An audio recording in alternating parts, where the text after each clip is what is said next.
Learn how to efficiently modify your machine name, type, or pricing in Tigapo.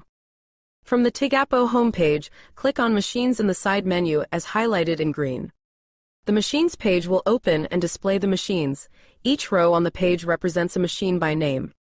To edit a machine, click on the pencil icon, as highlighted in red on the visual located on each machine row. To edit a machine name, in the name column as highlighted in red, type the new name for this machine. To edit a machine type, in the type column as highlighted in red, click on the arrow as highlighted and select from the options in the drop-down menu. To edit a machine price, in the price column as highlighted in red, type the new credit amount to set for this machine. To edit a machine app price, in the app price column as highlighted in red, type the new credit amount to set for this machine.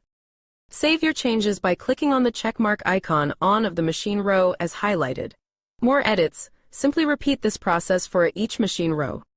Once saved, a green confirmation message will appear that your update was successful. Thanks for watching.